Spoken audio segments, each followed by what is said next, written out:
Karibu sana, jina langu Ali Swaleh Mshana. Katika ulimwengu wa soka, kuna nyakati ambazo historia huandikwa kwa jasho, damu na imani. Arsenal waliipa Real Madrid kipigo kizito cha mabao 3-0 katika uwanja wa Emirates kwenye mchezo wa kwanza wa hatua ya robo fainali ya ligi mabingwa Ulaya. Baadhi wanaona kama matokeo haya yameondoa tayari miamba wa Hispania, lakini historia ya michuano hii inaonyesha bado mechi mbichi na kwamba robo fainali haijamalizika hadi dakika 90 za mkondo wa pili. Real Madrid, klabu yenye historia ya mafanikio makubwa katika soka la Ulaya, wanakabiliwa na mlima mrefu wa kupanda. Lakini kama kuna timu yenye rekodi ya kubadilisha matokeo kwa namna ya kushangaza ni wao.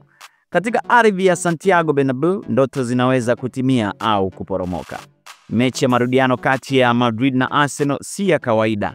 Ni kipimo cha ujasiri, mbinu na moyo wa ushindani.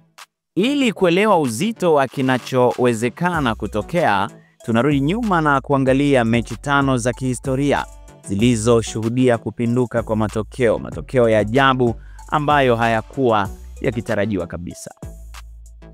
Hebu tuanzie mchezo wa Barcelona dhidi ya PSG, kwa maana Paris Saint-Germain. Ulikuwa ni mchezo wa raundi ya 16 na hii ilikuwa ni mwaka 2016-17. Katika moja ya matukio na matokeo ya kushangaza zaidi katika historia ya ligi mabingwa Ulaya, ni mchezo wa FC Barcelona walipokumbana na Paris Saint-Germain katika hatua ya 16 bora msimu wa 2016-17. Katika mchezo wa kwanza uliochezwa Paris kule Ufaransa, waliweza kuitandika Barcelona magoli 4-0. Dunia iliamini kazi imeisha. Hakukuwa na matarajio yoyote ya Barcelona kupindua matokeo. Hata hivyo, mchezo wa marudiano katika uwanja wa Camp Nou uligeuka kuwa hadithi ya kihistoria. Barcelona walipachika mabao 3 kupitia Luis Suarez, Xavi Courtois, bali na kujifunga na Lionel Messi. Kabla Edson Cavani kuipatia PSG bao la ugenini, ilionekana kuizima matumaini, lakini dakika za mwisho zilikuwa za muujiza. Neymar alifunga mabao 2, penalty na la mpira wa adhabu, na Sergio Roberto akafunga bao la 6 dakika 95. Barcelona walishinda bao 6-1 na kusonga mbele hatua ya robo finali kwa jumla mabao 6-5. Lakini mchezo mwingine ulikuwa ni wa Liverpool dhidi ya Barcelona, nusu finali ambayo ilikuwa ni 2018-19. Miaka miwili baadaye, Barcelona walijikuta kwenye nafasi nyingine nzuri ya kutinga finali ya michuano hiyo ya klabu bingwa Ulaya. Katika nusu finali ya kwanza dhidi ya Liverpool, washinda bao 3-0 katika uwanja wao wa nyumbani Camp Nou, kwa mabao ya Lionel Messi akifunga mabao 2 na Luis Suarez bao 1. Mashabiki walitazama mchezo wa mkondo wa pili wakiamini Barca walikuwa na nafasi nzuri na salama ya kusonga mbele. Lakini mchezo wa marudiano katika uwanja wa Anfield uligeuka kuwa jukwaa la maajabu na muujiza mengine ya soka. Ingawa bila ya wachezaji wake muhimu Mohamed Salah na Roberto Firmino, Liverpool waliingia uwanjani kama timu inayokwenda kukamilisha ratiba. Lakini kupitia kwa mabao 2 ya Divock Origi na mengine 2 kutoka kwa Jorginho, Liverpool walishinda bao 4-0. Utamu zaidi ulikuwa hasa bao la mwisho lililotokana na kona ya haraka Trent Alexander-Arnold, ambapo mabeki wa Barcelona walidua sekunde tu na kufunga bao lililowapeleka Liverpool finali. Liverpool walienda mbali zaidi na kushinda mchezo wa finali dhidi ya Tottenham Hotspur kwa mabao 2-0 na kutoa taji la 6 la ligi ya mabingwa Ulaya. Hii ilibaki kuwa moja ya matukio ya kupindua matokeo ama comebacks kubwa zaidi katika historia ya michuano hiyo. Namba 3, kulikuwa na mchezo wa Deportivo dhidi ya AC Milan. Mchezo huu ilikuwa ni wa robo finali 2003-2004. Katika msimu wa 2003-2004, AC Milan waliokuwa mabingwa watetezi wa ligi ya mabingwa walikuwa na kikosi chenye nguvu kikiongozwa na Kaka na Pirlo. Katika mchezo wa kwanza wa robo finali katika uwanja wa nyumbani San Siro, walichapa Deportivo bao 4-1 na walionekana tayari wameshaingiza mguu mmoja nusu finali.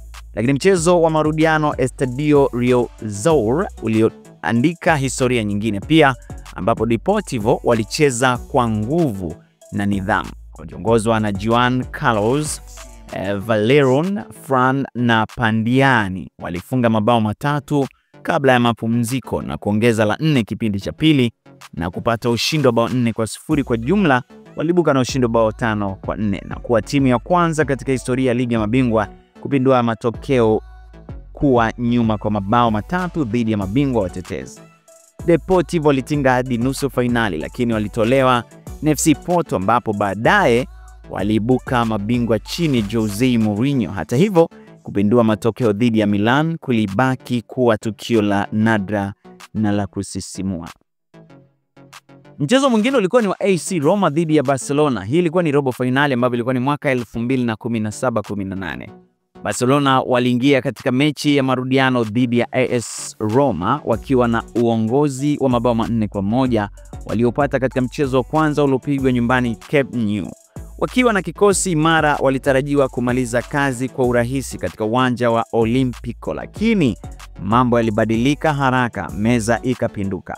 Roma walitumia nguvu ya nyumbani pamoja na ufundi wa Eusebio Di Francisco kucheza kwa ari isiyo ya kawaida.